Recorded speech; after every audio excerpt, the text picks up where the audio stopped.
Disclaimer. दोस्तों, ये कहानी केवल एक काल्पनिक रचना है। ये केवल लेखक के द्वारा रची गई यह एक कहानी है। इसका वास्तविक जीवन से कोई भी संबंध नहीं है। लेकिन अगर फिर भी इस कहानी के नाम, पात्र, जगह या कोई दृश्य किसी वास्तविक जीवन से मिलते हैं तो ये केवल एक संयोग है। कृपया आप कहानियों को केवल मनोरंजन की दृष्टि से ही सुने। और साथ ही अगर आप इस चैनल नॉवल स्टोरी 2.6 पर पहली बार आए हैं तो चैनल को सब्सक्राइब और वीडियो को भर भर लाइक करना ना भूलें। धन्यवाद। एपिसोड 51। सिमरन अपने माता पिता से और भाइयों से मिलती है। मेहर भी करण जी और सिमसा से मिलता है। सिमरन की पहचान के बारे में जानकर आशी और नव्या चिढ़ जाती है। उन दोनों को सिमरन की किस्मत से जलन हो रही थी और वे आने वाले समय में सिमरन को हट करने के बारे में सोचती है। अब आगे समर और सिराज सिमरन के पास आते हैं। सिमरन उन दोनों के पैर छूने लगती है। समर उसे ऐसा करने से रोकते हुए पकड़कर अपने गले लगा लेता है। तभी सिराज बोलता है, सिम्मी मैं भी हूँ। सिमरन प्यार से सिराज की तरफ देखते हुए कहती है, भाई साहब हमें पता है लेकिन आप ही दूर खड़े हैं, हम क्या करें। सिराज और समर दोनों सिमरन को अपने गले लगा लेते हैं। करण जी अजीत जी मिलवाते हुए कहते हैं, ये आपके काका साहब। सिमरन उनके पैर छूती है। वे सदा सौभाग्यवती रहो का आशीर्वाद देते हैं। करण जी आदित्य जी अभिनव जी से मिलते हैं। सिमसा करुणा जी प्रिया जी अंजलि जी से मिलती है। अजीत जी सभी को महल चलने को बोलते हैं। बाकी तो सब ठीक था लेकिन सिमरन की सिक्योरिटी को देखते हुए उसका बाहर निकलना मुश्किल लग रहा था क्योंकि लोगों की भीड़ इतनी बढ़ चुकी थी। पूरा एयरपोर्ट खचाखच भरा हुआ था। पुलिस और बॉडीगार्ड्स भीड़ हटाने की कोशिश कर रहे थे लेकिन कोई फायदा नहीं हो रहा था। आदित्य जी और अभिनव जी की फैमिली इतनी भीड़ को देखकर बहुत वंडर कर रहे थे। आशी नितिन से कहती है, ये इतने लोग तह क्यों जमा हुए हैं। सब लोग उसे ऐसे देखते हैं जैसे किसी पागल को देख रहे हो। नीति कहती है, ये लोगों की भीड़ अपनी प्रिंसेस से मिलने आए हैं। प्रिंसेस मीन्स सिमरन सेल। नितिन आशु से कहता है, भाई विश्वास नहीं हो रहा है। सिमरन करण जी की बेटी है जो पूरे वर्ल्ड में बहुत फेमस है। उनकी राजकुमारी है और तो और भीड़ को देखो जो सिर्फ सिमरन से मिलना चाहती है। आशु कहता है, यही सच है। नव्या गुस्से से कहती है, इस नौकरानी की किस्मत इतनी अच्छी होगी मैंने सोचा नहीं था। जिसे सुन नितिन बोलता है, नौकरानी उसे तुमने बनाया था, वो तो पैदा राजकुमारी हुई थी और अब तुमने सिमरन के खिलाफ एक भी शब्द बोला तो मैं तुम्हें यही सबके सामने थप्पड़ लगा दूंगा। और करण जी तो बाद में मेहर तुम्हारा क्या हाल करेगा सोच लेना। इसलिए तुम्हारे दिमाग कोई भी ऐसे प्लान हो जिससे सिमरन को नुकसान पहुंचे वो निकल देना। मोम आप अच्छी तरह से इन दोनों को समझा देना और आप दोनों भी ध्यान रखना ऐसी वैसी कोई हरकत मत करना। अपनी इज्जत का ना सही दादू की इज्जत का ध्यान रखना। उन चारों को नितिन की बात से बहुत गुस्सा आता है लेकिन कुछ कहती नहीं है। जब भीड़ बहुत बेकाबू ही जाती है तो सिमरन रिपोर्टर के हाथ से माइक लेकर अपनी मीठी आवाज में बोलती है, खम्मा घनिया आप सभी को। इस तरह अव्यवस्था करने से आप में से किसी को भी चोट लग सकती है। कृपया आप सभी शांति से खड़े रहे। मैं आप सभी से मिलने ही यहाँ आया हूँ, इसलिए ऐसा ना करे जिससे किसी का कोई नुकसान हो। सिमरन की सिर्फ ये 2 लाइन सुनकर सभी लोग लाइन में खड़े हो गए और इतनी शांति छा गई कि सभी लोग सिमरन को देखने लगे। अब सिमरन और मेहर सबसे आगे चलते हैं। उनके पीछे करण जी, सिमसा, समर, सिराज और बाकी लोग थे। चारों ओर से उन सभी को बॉडीगार्ड्स ने घेर रखा था। भीड़ में सभी लोग बस सिमरन को देखे जा रहे थे। सिमरन एयरपोर्ट को देख रही थी जो पूरा फूलों से सजा हुआ था। भीड़ में से एक आदमी दूसरे से बोलता है, हमारी राजकुमारी कितनी सुंदर है। इनका रंग तो दूध जैसा सफेद है, आंखें कैसे समुद्र के पानी की तरह नीली है। भीड़ में सब सिमरन की सुंदरता के बारे में ही बातें कर रहे थे। सिमरन सभी के आगे हाथ जोड़कर चल रही थी। लोग तो बस मंत्रमुग्ध होकर उसे देखे जा रहे थे। समर सिमरन को कहता है, सिम्मी तेरी आंखें मुझ पर गई है। सिमरन कहती है, अब बहन तो अपने भाई पर ही जाएगी। करण जी और सिमसा जब सिमरन के बारे में लोगों द्वारा की गई बातें सुनते हैं तो बहुत खुश होते हैं। ऐसे ही अब सभी गाड़ियों तक पहुंच जाते हैं। सिमरन और मेहर को उनके लिए सजाई गई विशेष बगी में बैठाया जाता है। नव्या सर आशी जब सजी हुई बगी को देखती है तो दौड़कर आती है और कहती है, सिमरन तुम किसी गाड़ी में बैठ जाओ, इसमें हम बैठेंगे, चलो उतरो जल्दी से, नहीं तो मोम को बुलाऊं क्या। वो जब 2-4 थप्पड़े लगाएगी तुम्हें तब उतरोगी। वो बगी को देखकर भूल जाती है वो कहाँ खड़ी है और किसके सामने सिमरन से बात कर रही है। भीड़ में कुछ लोगों ने ये बात सुन ली। उनमें से एक आदमी बोलता है, कौन है ये गंवार लड़की जो हमारी राजकुमारी से इतनी बदतमीजी से बात कर रही है, इसे अभी सबक सिखाते हैं। ऐसा बोलकर भीड़ में से कुछ लोग आशी और नव्या की तरफ बढ़ने लगते हैं। वो दोनों डर जाती है और नितिन के पीछे छिप जाती है। नितिन कहता है, मैंने पहले ही कहा था अपना मुंह बैन रखना, लेकिन तुम लोगों की आदतें सुधर नहीं सकती। तभी सिमरन कहती है, ये दोनों नादान है, इन्हें नहीं पता ये कहाँ खड़ी है। सर इन्हें इनकी बदतमीजी की सजा मिलेगी, आप हमारा विश्वास कीजिए। सिमरन की बात को सुनकर सभी क्षहप हो जाते हैं। एपिसोड 52। सिमरन सभी से मिलती है, लोगों की भीड़ को शांत करती है। सभी लोग सिमरन की सुंदरता की तारीफ करते हैं, जिसे सुन करण जी और सिमसा बहुत खुश होते हैं।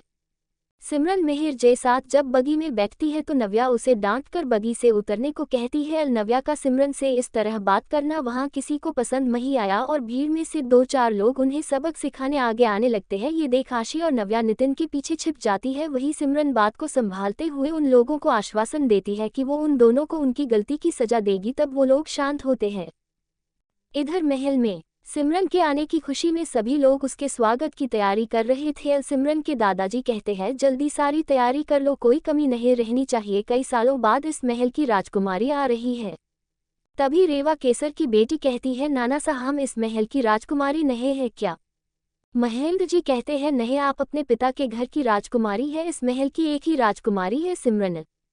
केसर को बहुत गुस्सा आता है। वो कहती है, बाबा सा इतने सालों से रेवा ही यहाँ रही है, आप चाहे माने या ना माने, रेवा का और जोरावर दोनों का भी इस महल पर हक है, जो उनसे कोई नहीं छीन सकता। आपकी वो राजकुमारी सिमरन भी नहीं है। महेंद्र जी को गुस्सा आता है और वो कहते हैं, केसर आपके हिस्से की संपत्ति हम पहले ही दे चुके हैं, अब ये जो भी है करण का है और मुझे पता करण अपनी वसीयत पहले ही बना चुके हैं, इसलिए अपने दोनों बच्चों का हक अपने ससुराल जाकर मांगो। यहाँ से अब तुम्हें कुछ नहीं मिलेगा। जोरावर करण की कंपनी में एक एम्प्लॉय है, उसे मलिक समझने की गलती मत करना, नहीं तो करण बाद में देखेगा समर और सिराज दोनों देविल है, फिर हम भी कुछ नहीं कर पाएंगे। इसलिए अच्छा यही होगा, इतने साल महल में रह ली तुम, अब सिम्मी बेटा के साथ कुछ दिन रुको, फिर जाकर अपनी ससुराल संभालो। केसर को बहुत गुस्सा आता है। वो मन ही मन कहती है, इनकी इस राजकुमारी को मैंने अपने रास्ते से नहीं हटाया तो मेरा बरसों पुराना सपना इस महल पर राज करने का कभी पूरा नहीं होगा। मुझे जल्द ही जोरावर से इस बारे में बात करनी होगी। केसर अपने रूम में आकर डोर लॉक करती है और जोरावर को फोन लगाती है। जोरावर इस समय ऑफिस में था, वो कोई जरूरी काम कर रहा था। इस समय अपनी मासा का कॉल देख रिसीव करता है और कहता है, क्या हुआ मासा, आज इस समय आपने कॉल किया, आपकी तबीयत तो ठीक है? केसर कहती है, आप एक साथ इतने सवाल पूछेंगे तो हम जवाब कैसे देंगे? वैसे खैर ये सब छोड़ो, हमने आपको जरूरी काम से फोन किया है। अपनी और महेंद्र जी के बीच हुई सारी बातें बता देती है। जोरावर कहता है, नाना सा ऐसा कैसे कह सकते हैं कि हमारा कोई हक नहीं है और मुझे अपना हक लेना आता है। उस सिमरन का काम तमाम जल्दी ही कर देंगे, आप चिंता मत करो। आज तो आप उसका स्वागत करो ताकि किसी को हम पर शक नहीं हो। इस महल में कई आदमी मेरे हैं जो मेरे एक इशारे पर मारने और मरने के लिए तैयार है। उस पिद्दी सिमरन से डरने की कोई जरूरत नहीं, उसको रास्ते से हटाना मेरा बाएं हाथ का काम है, वो जल्द ही हो जाएगा। ये सारे लोग उसकी मौत का मातम मनाएंगे, तब हम ये सारी प्रॉपर्टी अपने नाम कराकर इन सभी को ये से धक्के मारकर बाहर निकल देंगे। ऐसा बोलकर वो कॉल कट कर देता है। इधर एयरपोर्ट से सिमरन मिहिर के साथ बगी में रवाना होती है। उसके चारों ओर बॉडी थे। सिमरन मिहिर से कहती है, महाराज ये भी दुश्मनों की कमी नहीं है, वो महल में हमारा इंतजार कर रहे हैं और मौका ढूंढ रहे हैं हमें मौत के घाट उतारने का। मिहिर कहता है, महारानी आप क्यों चिंता कर रही है, जबकि आप जानती है वो आपका कुछ बिगाड़ नहीं सकते। एल महल के दुश्मन न तो आपको कोई हानि पहुंचा सकते हैं और न ही आपके परिवार को, इसलिए आप बेफिक्र होकर रहे, हम तो हर पल मरते दम तक आपके साथ हैं। मिहिर जैसे ही मरने की बात करता है, सिमरन उसके मुंह पर अपना हाथ रख देती है और कहती है, महाराज आज तो आपने मरने की बात कह दी, आइंदा से ऐसी बात की तो हम आपसे बात नहीं करेंगे।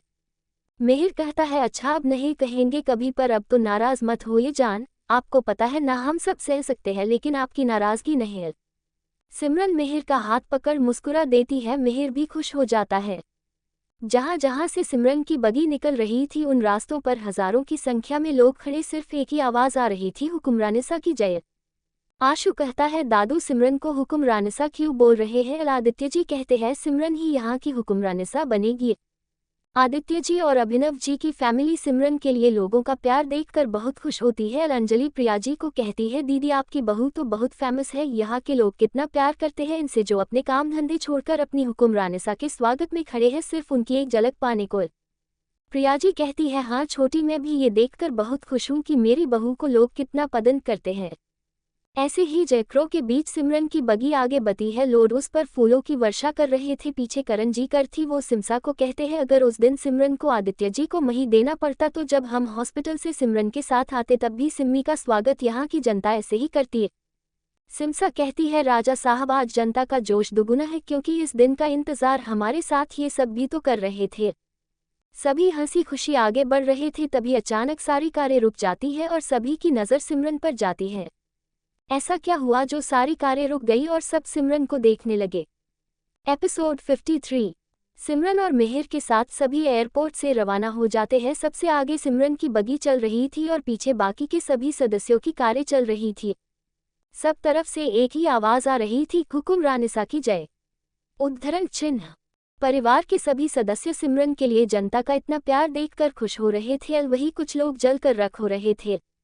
ऐसे ही सब आगे बढ़ रहे थे कि अचानक सब कारें रुक जाती है और सभी लोग और आदित्य जी की फैमिली, अभिनव जी की फैमिली सिमरन को देख रहे थे। सभी अपनी कार में से निकल आते हैं और देखते हैं बगी में जो 2 घोड़े लगे थे उन दोनों घोड़ों पर सिमरन और मिहिर बैठे थे और बगी का पहिया उससे अलग निकलकर एक तरफ पड़ा हुआ था। बगी की ऐसी हालत देखकर सभी को अंदाजा हो गया था कि बगी के साथ क्या हुआ। भीड़ में सभी लोग शांत हो चुके थे। करण जी और सिमसा दौड़कर सिमान के पास जाते हैं और कहीं लगी तो नहीं पूछते हैं। तभी मिहिर कहता है, आप चिंता मत कीजिए, सब ठीक है, सही टाइम पर हम बगी में से निकल गए। सिमरन कहती है, बाबासा और मासा, don't worry, I am fine because I am your daughter and devil's wife. Simran की बात सुनकर सभी मुस्कुरा देते हैं, पर हमारे मिहिर जी सिमरन को टेढ़ी नज़र से देखते हैं, जिसे देखते हुए सिमरन आई विंक कर देती है, जिस पर मिहिर भी मुस्कुरा देता है। करण जी समझ जाते हैं ये किसी की साजिश है। वो समर और सिराज को कॉल करके कुछ कहते हैं। समर कहता है, ठीक है। अब मिहिर और सिमरन दोनों अपने अपने घोड़े पर बैठे थे। वो दोनों एक दूसरे को आंखों से कुछ इशारे करते हैं, जिस पर सिमरन पलके झपकाकर मिहिर को आश्वस्त करती है कि वो ठीक है। थोड़ा आगे चलने के बाद सभी रुक जाते हैं। सिमरन और मिहिर दोनों घोड़े से उतरकर कर में बैठ जाते हैं। सभी कारें महल की तरफ बढ़ जाती है। मिहिर कर का पार्टीशन लगा देता है और सिमरन को सीट से उठाकर अपनी गोद में बैठा देता है। मिहिर ने ये सब इतना जल्दी किया कि सिमरन को पता ही नहीं चला कि वो कब मिहिर की गोद में आ गई। मिहिर सिमरन के फेस को एक तक देखे जा रहा था। दिमरन से मिहिर की नज़रों की तपिश बर्दाश्त नहीं हुई जब वो बोल गई, महाराज सी से क्या देख रहे हैं आप। मिहिर कुछ नहीं बोलता और सिमरन को लीप किस करने लगता है। सिमरन भी उसका साथ दे रही थी। दोनों एक दूसरे को महसूस कर रहे थे। सिमरन के हाथ मिहिर के बालों में चल रहे थे और मिहिर के हाथ सिमरन की बॉडी को एक्सप्लोर कर रहे थे। दोनों एक दूसरे में डूबे हुए 20 मिनट हो गए। जब सिमरन को सांस लेने में तकलीफ होती है तब मिहिर उसे छोड़ता है, उसकी पीठ पर हाथ फेरकर उसे नॉर्मल करता है। मिहिर सिमरन के कपड़े सही जरता है जो अस्त व्यस्त हो गए थे। थोड़ी देर बाद ढोल नगाड़ों की आवाज़ें आती है, जिसे सुन सिमरन कहती है, महाराज लगता है महल आ गया है। मिहिर कहता है, आप हमें महाराज हमारे राज्य में ही कहेगी, यहाँ आप हमें मिहिर नाम से ही बुलाएगी। सिमरन कहती है, ठीक है मिहिर जी। सारी कारें महल के बड़े गेट से अंदर एंटर कर रही है। सभी महल की खूबसूरती को देखकर दंग रह जाते हैं। आशु नव्या से कहती है, क्या ठाठ है इसके, इतना बड़ा महल। गार्ड्स आकर मिहिर की गाड़ी का गेट खोलते हैं। मिहिर और सिमरन बाहर आते हैं। महल के सभी लोग मिहिर की सुंदरता देख रहे थे। महल में काम करने वाली एक लेडी कहती है, कोई इतना सुंदर कैसे हो सकता है। सभी लोगों का भी यही हाल था। दादसा अपने गठ में आरती की थली लेकर खड़ी हो रही है। मिहिर और सिमान की आरती उतरकर उनकी नज़र उतारती है। सिमरन को अपने गले से लगा देती है और कहती है, कितना इंतजार करवाया आपने, अब कहीं नहीं जाने देंगे। मिहिर सर सिमरन उनके पैर छूते हैं, फिर दादा से मिलते, हंसी ऐसे करते हैं सभी से मिलते हैं। सिमसा दोनों को पूजा कक्ष में ले जाती है। वह उन्हें भगवान के आगे जार जलाने को कहती है। सिमरन जोत जलाती है और दोनों माथा टेक लेते हैं। वह से बाहर आकर बाकी सबसे मिलते हैं। केसर आकर सिमरन से कहती है, बेटा मैं तुम्हारी बुआ हूँ। सिमरन कहती है, मैं आपको अच्छी तरह से जानती हूँ, आप मेरी प्यारी इकलौती बुआ जी है। इतना बोल सिमरन वह से मिहिर के पास चली जाती है। दादा दादी तो दोनों की जोड़ी की बुलाया ले रहे थे। रेवा जब मिहिर को देखती है तो उसके हैंडसम चेहरे पर फिदा हो जाती है और अपने आप से कहती है, सिमरन के मारने के बाद ये हैंडसम चेहरा मेरा होगा। समर और सिराज बाकी सभी गेस्ट्स के रहने जा अरेंजमेंट देख रहे थे। वैसे सबके रूम्स पहले ही डिसाइडेड थे। वे सर्वेंट को बता रहे थे। सभी गेस्ट्स अपने रूम में चले जाते हैं फ्रेश होने को। अब हॉल में घर जे मेंबर्स सिमरन और मिहिर ही बचे थे। सभी बैठे थे। महेंद्र जी कहते हैं, करण आप हमारे कुलगुरु को भी संदेश भिजवा दीजिए कि हमारी प्रिंसेस आ गई है और इनके राज्याभिषेक की तिथि वो बता दे तो हम इन्हें राजगद्दी सौंप दे। राज्याभिषेक का सुनते ही केसर के हाव भाव बदल जाते हैं। वो कहती है, सिम्मी बेटा अभी तो आया है, अभी उसे आराम करने दो, इतनी क्या जल्दी है, मैंने सही कहा ना सिम्मी बेटा। सिमरन कहती है, मैं इसीलिए तो यह आया हूँ कि जल्दी से जल्दी अपनी जिम्मेदारी संभालूं। फिर मैं अकेली नहीं हूँ, बाबा सा, मिहिर जी, काका सा, दोनों भाई सा है। अलाप बुआ जी अपना ध्यान रखे, बस मेरे आरंभ को चिंता ना करे। मुझे तो इसे सारा कचरा साफ करना है जिससे महल की हवा दूषित हो रही है। सिराज कहता है, सिम्मी तुम तो बहुत स्मार्ट हो गई हो, आते ही महल के कचरे को पहचान लिया। तभी सिमरन ऐसा कुछ कहती है जिसे सुनकर सभी एक दूसरे को देखने लगते हैं। एपिसोड 54। सिमरन पर साजिश के तहत अटैक होता है, लेकिन उस वक्त सिर्फ सिमरन के बारे में सोच कोई एक्शन नहीं लिया और महल रवाना हो जाते हैं। महल में सिमरन का भव्य स्वागत किया जाता है, सभी मेहमानों को उनके रूम में ठहराया जाता है। सिमरन नीचे हॉल में सभी परिवार वालों से बात करती है, मेहर भी उसके साथ था। सिमरन की भुआजी तो अंदर ही अंदर प्लान कर रही थी सिमरन को मारने के, जिसमें उसका बेटा भी उसके साथ होता है। रेवा की नज़र मेहर पर होती है, वो भी सिमरन को अपने रास्ते से हटाना चाहती थी जिससे मेहर उसका हो जाए। सिमरन सभी के साथ नीचे बैठी थी और महेंद्र जी सिमरन के लिए राजगद्दी पर बैठने के मुहूर्त की बात कुलगुरु से करने के लाई कहते हैं, जो बात केसर को अच्छी नहीं लगती है। सिमरन कहती है वो भी जल्दी से जल्दी अपना कार्यभार संभालना चाहती है ताकि महल की हवा को शुद्ध कर सके। सिराज कहता है, सिम्मी आते ही तुमने महल के कचरे को पहचान लिया। सिमान कहती है, इसी कचरे की वजह से उसे इतने साल अपने माँ बाप से दूर रहना पड़ा और अब भी कोई भरोसा नहीं कि ये कचरा कब महल की हवा को दूषित करने की कोशिश करे। तभी समर कहता है, इस बार कचरे को ही जलाकर रख कर देंगे, इस बार मासा बाबासा अकेले नहीं है, हम सब भी हैं। ऐसे ही सब बातें कर रहे थे। सिमरन करण जी और सिंसा के बीच जाकर बैठ जाती है। मेहर के पास की जगह खाली देख रेवा वहां आकर बैठने लगती है। सिमरन कुछ कहती उसके पहले मेहर कड़क आवाज में कहता है, आप जहां बैठी थी वही ठीक थी, ये जगह सिमान की है। केसर कहती है, तो क्या हुआ जमाईसा? सिमरन अभी भाईसा भाभीसा के पास बैठी है और रेवा आपके पास बैठ भी जाती है, तो क्या हुआ, आपकी साली ही है। रेवा को कहती है, बैठ जाओ बेटा जमाईसा के पास। रेवा जैसे ही बैठने लगती है, मेहर गुस्से से कहता है, एक बार कही बात समझ नहीं आती है क्या तुम्हें? अगर यहाँ बैठ गई तो तुम्हारा वो हाल करूंगा जो बटम और तुम्हारी माँ मरते डैम तक याद रखोगे। एक शादीशुदा आदमी के पास बैठना शोभा देता है क्या? यही संस्कार दिए हैं तुम्हारे माता पिता बेल। केसर गुस्से में बोलती है, मेहर जी इतनी सी बात का इतना बड़ा इशू बना दिया आपने। मेहर कहता है, इशू में नहीं आप बना रही है, और अगर ये बैठी तो इसके साथ जो भी होगा उसकी जिम्मेदार आप होगी। केसर को तो कैसे भी करके मेहर और सिमरन को गुस्सा दिलाना था जिससे वो दोनों ये से चले जाए। तभी सिमरन कहती है, रेवा अगर अब तुम अपनी जगह नहीं बैठी तो सीधा तुम सभी का महल निकाला होगा, वो भी अभी। केसर कहती है, बाबासा कल की आई हुई लड़की हमें अब महल से बाहर निकालेगी, ये दिन आ गए अब हमारे। महेंद्र जी कहते हैं, यही लड़की हमारी पोती है और होने वाली हुक्मरानसा, इसलिए आइंदा लड़की शब्द का उपयोग नहीं होना चाहिए और अपनी बेटी को संभाल कर रखो, घर के दामाद पर डोरे डालना उचित नहीं। अगर तुम ऐसा नहीं कर सकती हो तो उसे अपने घर भेज दो। अगर सिमरन को या जवाईसा को गुस्सा आ गया तो उन्हें क्या सजा देंगे, उसमें हम भी कुछ नहीं कर पाएंगे।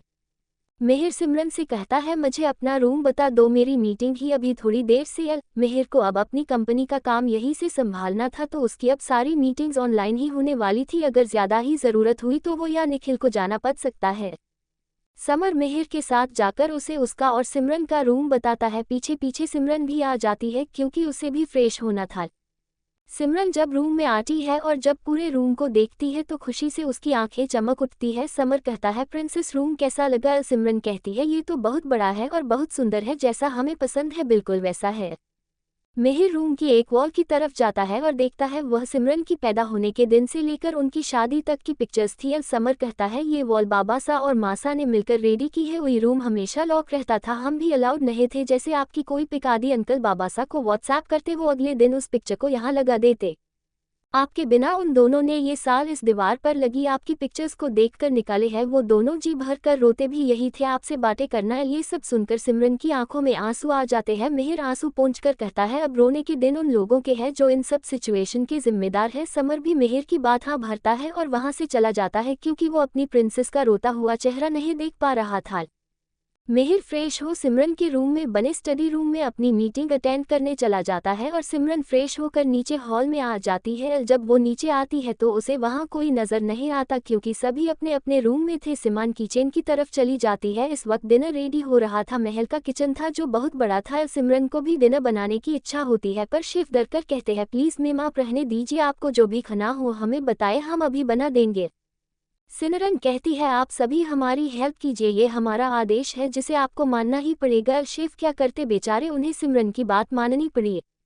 सिमरन मीठे में रबड़ी का घेवर और मैसूर पाक बनती है, उसके अलावा गट्टे की सब्जी, भरवा भिंडी, दाल फ्राई, कबूली और दही बड़े बनाती है। किचन के सारे स्टाफ ने उसकी मदद की थी जिससे सारा खाना जल्दी बन गया। सभी को सिमान का बिहेवियर बहुत पसंद आया। सिमान फ्रेश होने अपने रूम में चली जाती है, अभी डिनर में थोड़ा टाइम था। एपिसोड 55 सिमरन सभी परिवार वालों से मिलती है। इसमें उसकी केसर यानी उसकी बुआ से सीधी बहस हो जाती है। कुलगुरु को बुलाकर सिमरन के राज्याभिषेक के बारे में भी बात होती है। को केसर को बुरी लगती है, लेकिन उसकी वहां वैसे भी कोई अच्छी इमेज नहीं थी। सिमरन और मिहिर फ्रेश होने अपने रूम में चले जाते हैं। सिमान को अपना रूम बहुत पसंद आता है, उसकी बहुत सारी पिक्चर्स होती है। मिहिर फ्रेश होकर अपनी मीटिंग के लिए स्टडी रूम में चला जाता है और सिमरन फ्रेश होकर नीचे चली जाती है। सिमरन हॉल में जाती है, जहां कोई नहीं दिखता तो वो किचन में चली जाती है और किचन स्टाफ की मदद से सबके लिए डिनर रेडी करती है। अल में गट्टे की सब्जी, भरवा भिंडी, कबूली, दही बड़े और मीठे में राबड़ी का घेवर और मौसूर पाक बनाया। अभी डिनर में टाइम था तो वो फ्रेश होने चली जाती है। अभी सिमरन डार्क पिंक कलर का फ्रॉक सूट पहनती है, आंखों में काजल, माथे पर पिंक कलर की बिंदी लगाकर बहुत सुंदर लग रही थी। तभी पीछे से आकर मिहिर सिमरन की मांग भर देता है और कहता है, महारानी ये अधिकार मेरा है, और प्यार से उसके माथे पर किस कर लेता है। सिमरन मिहिर के गले लग जाती है, फिर चेहरा ऊपर करके कहती है, आप जल्दी से फ्रेश हो जाए, डिनर का टाइम होने वाला है। मिहिर फ्रेश होने चला जाता है। सिमरन मिहिर के कपड़े निकल कर रख देती है। थोड़ी देर में दोनों रेडी होकर नीचे आ जाते हैं। उन दोनों के आने से पहले सब डाइनिंग टेबल पर आ चुके थे। यहाँ का डाइनिंग टेबल बहुत बड़ा था, सभी लोगों के बैठने के बाद भी कई चेयर्स खाली थी। उन दोनों को साथ में आता देख सिमरन की दादी कहती है, दोनों की जोड़ी कितनी प्यारी है, किसी की बुरी नजर ना लगे। मिहिर सिमरन का हाथ पकड़कर नीचे आ रहा था, ये देख आशी धीरे से निशा से कहती है, मोम इन दोनों को कब अलग करोगे। यही बात रेवा केसर से कहती है तो केसर कहती है, अब तो सिमरन की मौत ही दोनों को अलग कर सकती है और वो जल्दी ही हो जाएगी, मैंने सारा इंतजाम कर रखा है, तुम चिंता मत करो, मिहिर तुम्हारा ही होगा। सिमरन आकर करण जी के पास बैठती है और उसके पास मिहिर बैठता है। मिहिर के पास समर बैठा था। रेवा कहती है, मिहिर जी मैंने आपके लिए यहाँ जगह रखी है और आप वहाँ बैठ गए। अभिनव जी के घर वालों को अब रेवा के लिए डर लग रहा था, क्योंकि मिहिर का नेचर जानते थे और उसका गुस्सा भी। अब मिहिर का गुस्सा आउट ऑफ कंट्रोल हो जाता है। वो सीधा रेवा से बोलता है, मुझे लगता है ये तुम्हारी आदत है, पराया आदमी पर डोरे डालना और ये अदब मुझ पर आजमाने की कोशिश मत करना। तुम अभी तक मुझे जानती नहीं हो, अगर मेरे दिमाग में चढ़ गई ना तो ऐसा गायब करवाऊंगा, तुम्हारी हड्डियां भी किसी को नहीं मिलेगी। इसलिए मैं जब तक शांत हूँ तब तक ही ठीक है, और मेरे लिए आदमी औरत सब इक्वल है। बुआ जी, लगता है आपकी बेटी अपनी बहन के पति से ही आकर्षित हो रही है, इनके लिए जल्दी से कोई लड़का देख शादी करवा दीजिए। फिर वापस रेवा की तरफ देखकर कहता है, यहाँ अभी बस अब डिनर करने आए हैं, उस बीच मुझे कोई फालतू बात नहीं चाहिए। महेंद्र जी मिहिर का गुस्सा देख सर्वेंट से खाना सर्व करने का कहते हैं। जैसे ही सब खाना देखते हैं खुश हो जाते हैं। करण जी मेन शेफ को बुलाकर कहते हैं, आज तो तुम्हें इनाम मिलना चाहिए, जो इतना बढ़िया डिनर रेडी किया, खुशबू से ही लग रहा है खाना कितना टेस्टी होगा। शेफ डरकर हाथ जोड़ लेता है। सूर कहता है, ये डिनर आज हमने किसी ने नहीं बनाया, आज का डिनर सिमरन बिटिया ने बनाया है। महेंद्र जी बोलते हैं, तो जल्दी सर्व करो, आज हम स्पनी पोती के हाथ का डिनर करेंगे। करण जी सिमरन को अपनी बाहों में भर लेते हैं। सभी जब खाना खाते हैं सिमरन की बहुत तारीफ करते हैं। सिमसा कहती है, लता तुमने सिमरन एक नौकरानी की तरह रखा, लेकिन खाना अच्छा बनाना सिखा दिया। लता कुछ नहीं बोली। सबने बड़े आराम से खाना खाया। महेंद्र जी ने सिमरन को अपने पास बुलाकर अपने गले में पहनी हुई चैन खोलकर सिमरन को पहना दी। ये चैन उनके पुरखों की थी, जो बहुत कीमती थी। ऐसे ही सबने गिफ्ट दिए, क्योंकि उनके घर की बेटी ने पहली बार कुछ बनाया था। करण जी ने एक गोल्ड का पेन दिया और सिमसा ने गोल्ड की घड़ी दी, जिसमें करोड़ों के हीरे जड़े हुए थे। सभी डिनर कर अपने अपने रूम में चले जाते हैं। मिहिर रूम में जाते हुए सिमरन को जल्दी आने का इशारा कर देता है, जिस पर सिमरन पलके झपकाकर हामी भर देती है। वो थोड़ी देर अपने परिवार के साथ बैठती है और फिर रूम में चली जाती है। रूम में हकार फ्रेश होती है, तब तक मिहिर फ्रेश हो चुका था।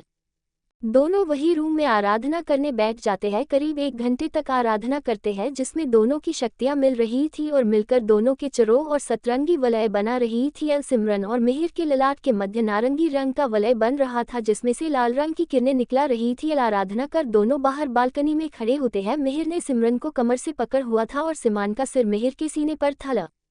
मिहिर कहता है, क्या हुआ, आप उदास क्यों लग रही है, किसी ने कुछ कहा क्या? सिमरन कहती है, नहीं महाराज कुछ नहीं, पर कभी कभी डर लगता है कहीं रेवा या आशी आपको मुझसे छीन ना ले। एपिसोड 56। सभी सिमरन के हाथ के बने हुए डिनर की तारीफ करते हैं, सर उसे गिफ्ट देते हैं। रेवा किसी भी तरह मिहिर को अपना बनाना चाहती थी, जिसके लिए वो हर वक्त उसके पास आना चाहती है, लेकिन मिहिर ना तो जगह देखता है और ना लोग। वो तो अपना सारा गुस्सा उसकी इंसल्ट करके निकल देता, लेकिन फिर भी रेवा एक ढिठ लड़की थी, उसके कोई फर्क नहीं पड़ता। सुबह के वक्त सिमरन जल्दी उठ जाती है क्योंकि उसे जल्दी जगाया जाता था, तो अब ये आदत में आ गया। मिहिर महल के जिम जा चुका था। वह समर और सिराज पहले ही एक्सरसाइज कर रहे थे। मिहिर को देखते ही उसका अभिवादन करते हैं। तीनों एक्सरसाइज करने लगते हैं। मिहिर कहता है, समर ये रेवा क्या हमेशा यही रहती है, अपने घर नहीं जाती क्या? सिराज कहता है, क्या हुआ, आप बहुत परेशान लग रहे हैं।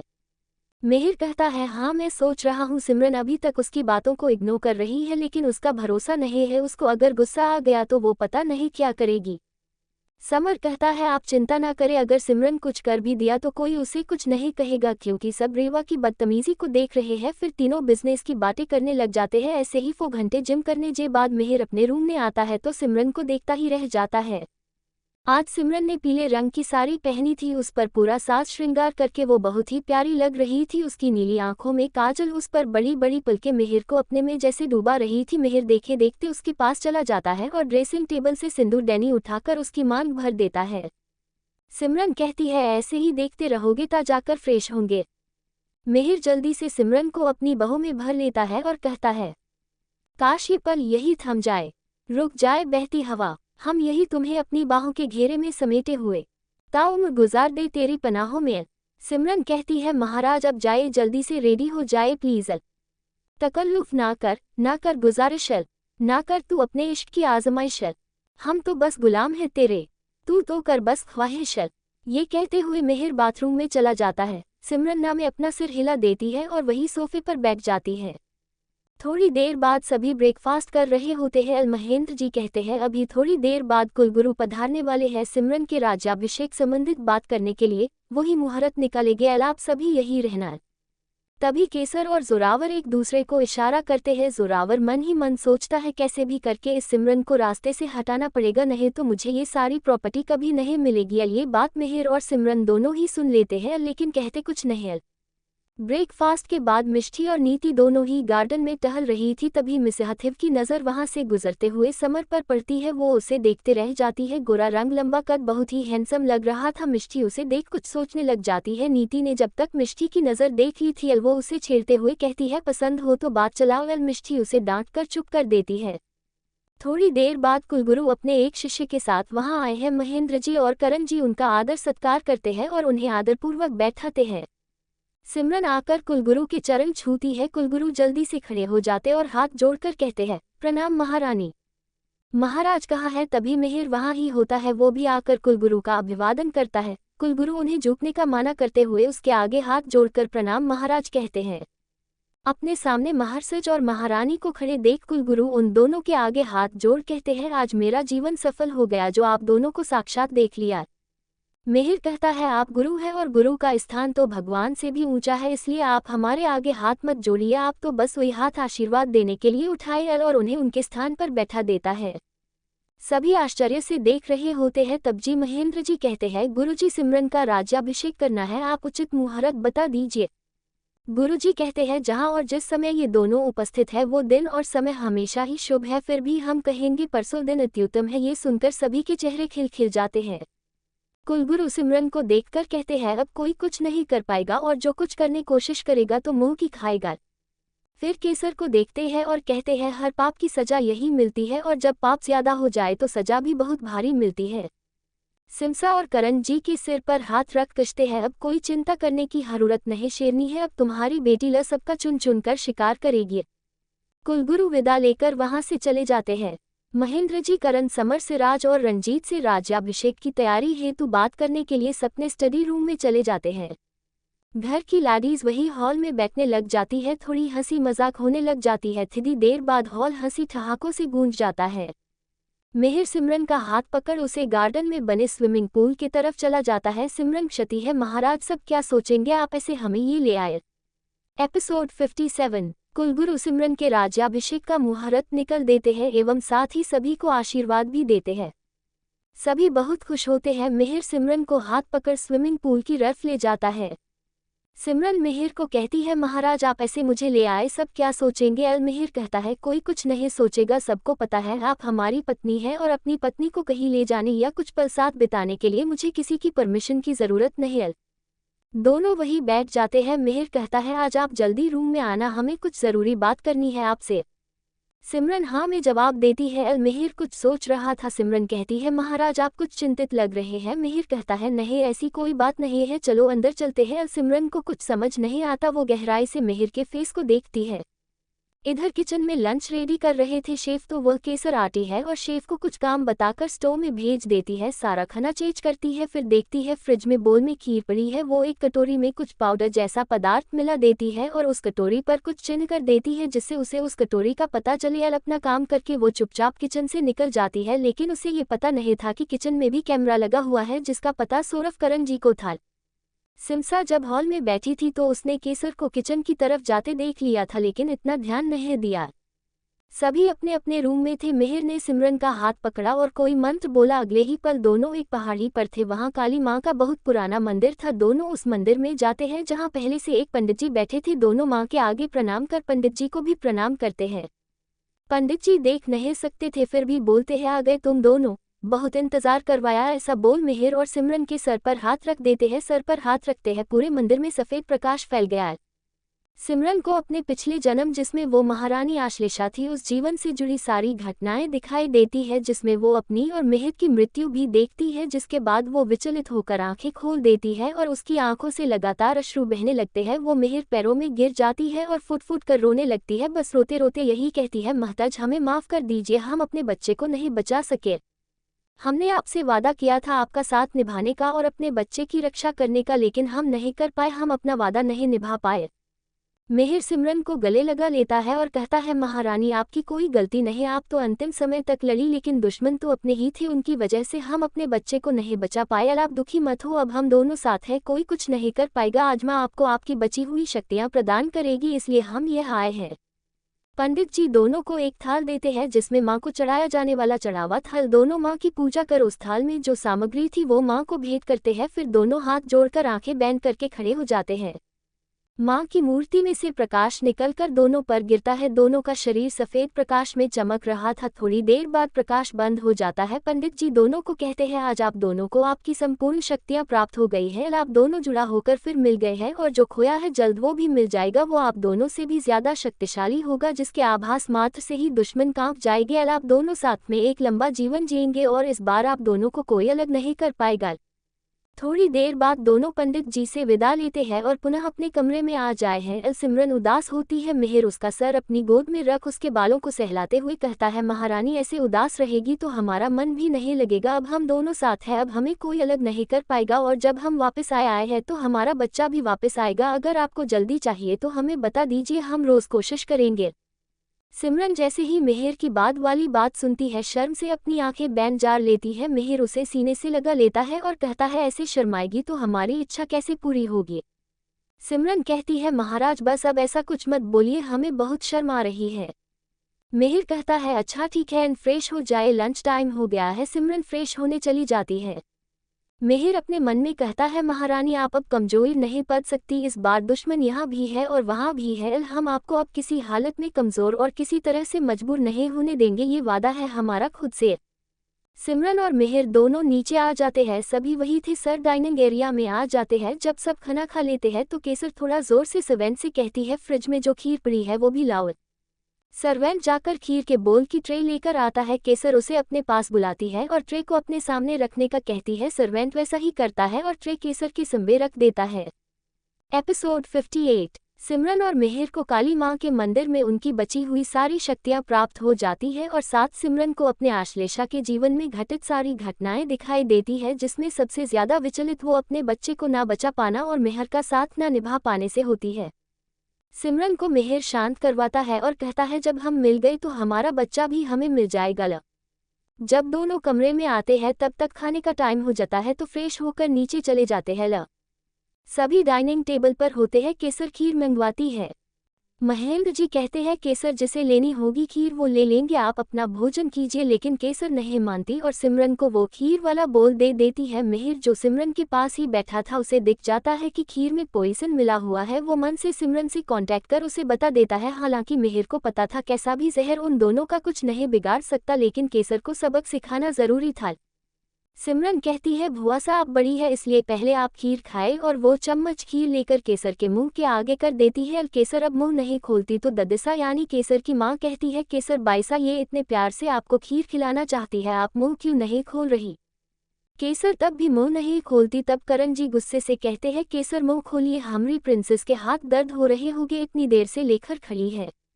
केसर मुंह खोलती है और सिमरन 3-4 चम्मच खीर उसे खिला देती है। केसर की डर के मारे हालत खराब हो रही थी, उसे इतनी जल्दी मारना नहीं था। वो जहर भी ऐसा था जो अपना असर 10-15 मिनट बाद दिखा देता है। सभी आराम से खाना खा रहे थे। जब सब उठने लगते हैं तो केसर अपनी चेयर से गिर जाती है और उसके मुंह से खून निकलने लगता है। सभी केसर के पास जाते हैं। रेवा तो रोना शुरू कर देती है। जोरावर केसर को उठकर हॉस्पिटल भगत है, साथ में समर और सिराज भी जाते हैं। दूसरी गाड़ी में करण जी और सिमसा के साथ महेंद्र जी भी जाते हैं। हॉस्पिटल पहले ही फोन कर दिया जाता है। अखिल ये हॉस्पिटल महेंद्र जी का ही था। केसर को एडमिट कर लिया जाता है। डॉक्टर अपना ट्रीटमेंट स्टार्ट कर देते हैं। थोड़ी देर बाद वार्ड में से डॉक्टर बाहर आता है और करण जी कहता है इन्हें जहर दिया गया है। ये सुन सभी के दिमाग सुन्न हो जाते हैं। सिमसा कहती है केसर बाईसा ने तो बस खीर ही खाई थी, कोई कुछ नहीं बोलता। महल में फोन करके सभी को इन्फॉर्म कर दिया कि केसर अब ठीक है। थोड़ी देर बाद जोरावर कहता है मासा को खीर तो सिमरन ने खाई थी, इसका मतलब सिमरन ने जहर दिया है मासा को, इसीलिए वो हॉस्पिटल भी नहीं आए। समर को गुस्सा आ जाता है। वो कहता है अपनी बकवास बंद करो, इस बारे में बात महल जाकर होगी। यह नहीं। लगभग रात को 10 बजे तक केसर को डिस्चार्ज कर दिया जाता है। घर जाकर करण जी सभी से कहते हैं केसर की नस देखभाल कर लेगी। सभी अपने अपने रूम में चले जाते हैं। करण जी फ्रेश होकर अपने स्टडी रूम में जाकर अपने लैपटॉप पर किचन की फुटेज चेक करते हैं, जिसमें वो केसर की करतूत देख लेते हैं। मिहिर और सिमरन अपने रूम में होते हैं। दोनों बेड पर होते हैं। सिमरन सोने की कोशिश कर रही थी। मिहिर उसे कमर से पकड़कर अपने पास खींच लेता है। सिमरन उसकी आंखों में देखने लगती है। मिहिर कहता है सो जाओ, आपको अभी नींद की जरूरत है। आज वाली घटना कुछ नहीं, आगे इससे भी अधिक होगा, हमें मिलकर उनका सांबा करना होगा। सिमरन मिहिर के सीने पर सिर रखकर सो जाती है। मिहिर उसके बालों को सहलाता है। थोड़ी देर बाद दोनों सो जाते हैं। सुबह का वक्त महेंद्र जी और करण जू केसर के रूम में थे। जोरावर भी वही खड़ा था। केसर कहती है सिमरन ने हमें जान से मारने की कोशिश की है, उन्होंने ही खीर में जहर मिलाया होगा। जोरावर कहता मासा आप चिंता मत करो, मैं खुद सिमरन से बात करूंगा। ऐसा बोलकर जोरावर वह से बाहर चला जाता है। सभी नाश्ता करते हैं। जोरावर कुछ बोलने को हो रहा है तो करण जी कहते हैं जोरावर अभी नाश्ता करो, वो कुछ नहीं बोलता। जब सभी लिविंग हॉल में बैठे थे तो नर्स की मदद से केसर भी वहां आ जाती है। तभी जोरावर कहता है सिमरन तुमने मासा की खीर में जहर मिलाया क्यों? अगर हम तुम्हें पसंद नहीं है तो हम यहाँ से चले जाएंगे, लेकिन तुम्हें किसी को जान से मारने का कोई अधिकार नहीं है। सिमरन को गुस्सा आ जाता है और वो कहती है क्या सबूत है कि मैंने खीर में जहर मिलाया? वैसे तो मैं ये भी कह सकती हूँ कि मारने की कोशिश तो हमें की गई थी, वो तो मैंने खीर भुआसा को खिला दी, नहीं तो आज उनकी जगह हम होते। महल में किसी का ध्यान इस बात पर नहीं गया, या शायद वो सभी नहल गए थे कि वास्तव में वो खीर तो सिमरन को दी थी केसर ने। अब सभी को जिन्हें वास्तव में सिमरन से प्यार होता है वे डर जाते हैं, अगर वो खीर सिमरन खा लेती तो क्या होता। एपिसोड 59। सिमरन की जिद के आगे केसर को वो जहर मिली खीर खानी पड़ती है, जिससे थोड़ी देर बाद उसकी तबीयत खराब हो जाती है और उसे हॉस्पिटल ले जाया जाता है, जहां ट्रीटमेंट के बाद डॉक्टर जेसर को खतरे से बाहर बताते हैं और साथ में ये भी कहते हैं कि इन्हें जहर दिया गया था। हॉस्पिटल से डिस्चार्ज के बाद केसर को पुनः महल लाया जाता है। सुबह जब सब नाश्ता करने के बाद लिविंग हॉल में बैठे थे तो नर्स की मदद से केसर भी वहां जाती है। तब जोरावर सीधा सिमरन को कहता है कि उसने उसकी मां को जहर क्यों दिया। सिमरन को उसकी बात पर गुस्सा आ जाता है और वो भी डायरेक्ट जोरावर से कहती है वो खीर आपकी मादा हमें खिलाने वाली थी, इसका मतलब ये उनकी साजिश थी हमें मारने की।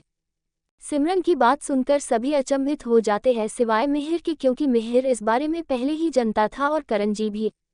सभी सिमरन को देखते हैं। तभी अभिनव जी बोल पड़ते हैं केसर बाईसा सिमरी बेटा सही कह रही है, कल आप ही थी को जबरदस्ती सिमरन को खीर लेने का बोल रही थी, और जब वही खीर सिमरन ने आपको खाने को कहा तो आपने काफी ना नाकर के बाद जबरदस्ती खीर खाई थी। इसका मतलब वास्तव में वो जहर वाली खीर आप ही सिमरन के लिए लाई थी।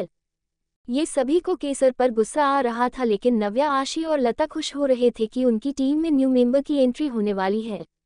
मिहिर करण जी को कुछ इशारा करता है तो करण जी कहते हैं इस बात का सलूशन बाद में देखेंगे, पहले कल को होने वाले फंक्शन के बारे में तैयारी करनी है।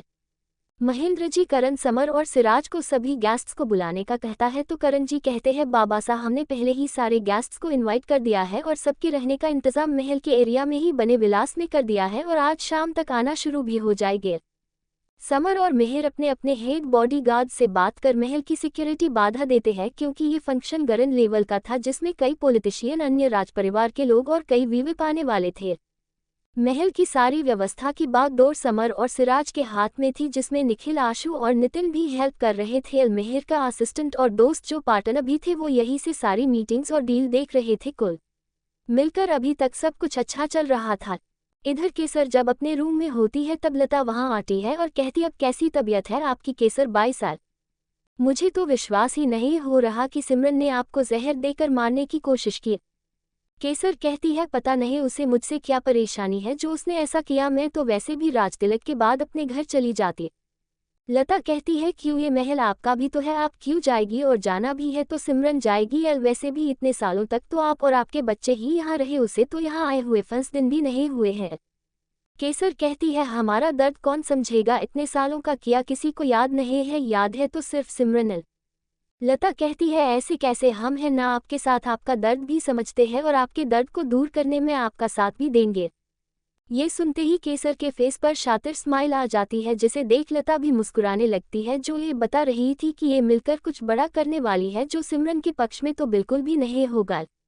सिमरन अपने रूम में अपनी साधना कर रही थी, आज उसका मन बहुत भारी था तो उसे शांत करने के लिए वो साधना करने लगती है जिससे उसके चारों ओर सतरंगी वलय बन जाता है। उसके ताप के तेज से पूरा रूम प्रकाशमान हो जाता है। कुछ समय बाद धीरे धीरे वलय समाप्त होने लगता है और सिमरन अपनी आंखें खोल देती है। इस वक्त सिमरन का रूप बहुत अलौकिक लग रहा था, उसे डैलकर कोई भी कह सकता था कि वो इस दुनिया की है ही नहीं, वो तो एक अतिसुंदर अप्सरा लग रही थी। मेहर रूम में आकर सिमरन को देखता है जो सोफे पर बैठी थी। मेहर उसके पास जाकर बैठ जाता है, उसकी कमर में हाथ डालकर उसे अपनी ओर खींच लेता है। सिमरन कहती क्या हुआ, ऐसे क्यों देख रहे हो। मेहर कहता है महारानी ऐसे और वैसे हर तरह से आपको देखने का अधिकार सिर्फ मेरा है और अभी उसी अधिकार का उपयोग कर रहे हैं। मेहर कहता है महारानी आप हर तरह तैयार है, ये दुश्मन से मिल रहा है और आपके खिलाफ साजिश रचने को तैयार है। सिमरन कहती है महाराज आप चिंता मत कीजिए, इस बार ना हम अपना वादा तोड़ेंगे ना ही किसी दुश्मन को छोड़ेंगे। पिछली बार की तरह इस बार कुछ नहीं होगा और यहाँ के दुश्मनों को तो तड़पा तड़पा कर मारेंगे, उन्हें जीते जी नरक के दर्शन करवाएंगे। हम सब जानते हैं कौन किससे मिला है और कौन क्या साजिश रच रहा है, अभी बस किसी कारण से चुप है। जैसे ही वो कारण नहीं रहेगा फिर वो हमारा बदला देखेंगे, यहाँ वाले भी और वहाँ वाले भी। मेहर सिमरन को अपने गले लगा लेता है क्योंकि सिमरन से उसका गुस्सा कंट्रोल नहीं हो रहा था। मेहर उसके बालों को सहलाकर उसे शांत करता है, कहता है महारानी आप बात अभी शांत रहिए, ऐसे आपकी तबीयत खराब हो जाएगी, कल आपके जीवन का महत्वपूर्ण दिन है, उसकी तैयारी करते हैं। एपिसोड 60 केसर सिमरन पर जहर देने का आरोप लगती है जो सरासर गलत था, जिसे सिमरन बड़ी आसानी से गलत बता देती है। केसर और लता आपस में मिलकर सिमरन के खिलाफ कुछ बड़ा करने का सोचती है जिससे वो सिमरन को महल से बाहर निकल सके या उसे जान से मार सके। सिमरन अपने रूम में अपनी साधना करती है जिसके बाद मेहर और वो साथ में बैठे होते हैं। मेहर सिमरन के सर को सहलाकर उसे शांत करने की कोशिश करता है और उसे कल के लिए तैयारी करने का बोलता है। इधर नीति के रूम में मिष्टी नीति से कहती है कि सिमरन भाभी तो ये कि महारानी बन जाएगी, अब वो ही यहाँ का राज्य चलाएगी। तो नीति कहती है केवल वो नहीं, मेहर भाई भी तो है। मिष्टी कहती है मेहर भाई फिर अपनी कंपनी कैसे चलाएंगे अगर वो ये सब करेंगे। नीति कहती है वो अकेले नहीं, सब है और निखिल भाई भी तो है, वैसे हम अपना टाइम ये सोचने में क्यों वेस्ट कर रहे हैं, हमें और भी तो काम है, वो कब करेंगे। तभी उनके रूम का दूर नाक होता है, नीति दूर ओपन करती है तो सामने नव्या और आशी खड़ी होती है। ये देख नीति का मुंह बन जाता है, वो कहती है क्या हुआ जो आप दोनों को यहाँ आना पड़ा। आशी मुस्कुराते हुए कहती है वो क्या है कि हम दोनों बोर हो रहे थे तो सोचा क्यों ना महल घूम ले, इसलिए आप दोनों को भी बुलाने आ गए। तभी मिष्टी कहती है हम कौन सा महल में सालों से रह रहे हैं जो तुम हमारा साथ करने आए हो। अलमिति कहती है मिष्टी कोई बात नहीं, हम सब चलते हैं महल देखने। नीति और मिष्टी नव्या आशी जैसी चालाक नहीं थी, नव्या के मन में खोट था, वो तो उन दोनों को यहाँ फंसाने के चक्कर में लेकर आए थे। चारों सबसे पहले नौलखा महल देखने का सोचते हैं जो महल के पूर्व में बना था, उस महल में जाना सभी के लिए विजित था। ये बात नीति और मिष्टी को पता नहीं थी। वो लोग जैसे ही उस महल के एरिया में आते हैं वहाँ बहुत सारे बॉडीगार्ड्स खड़े होते हैं, वे उनको आगे जाने से रोक देते हैं। नव्या कहती है हम सिमरन की तरफ से है, तुम हमें आगे जाने से रोक नहीं सकते।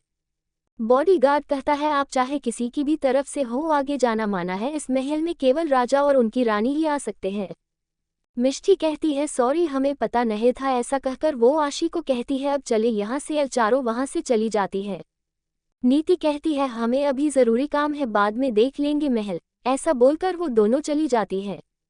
नव्या आशी से कहती है हम जिस काम के लिए इन दोनों को लाए थे वो तो हुआ भी नहीं और ये दोनों चली भी गई।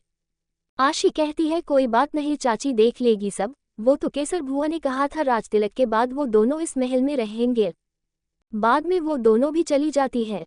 आज शाम को पार्टी थी जिसमें यहाँ के और बाहर से आए सभी गेस्ट भी आने वाले थे। पार्टी महल के उत्तरी भाग में स्थित मयूर महल में होने वाली थी। जब नव्या आशी कुछ नहीं कर पाती तो आशी पार्टी में ही कुछ ऐसा करने की सोचती है जिससे उनका काम हो जाए।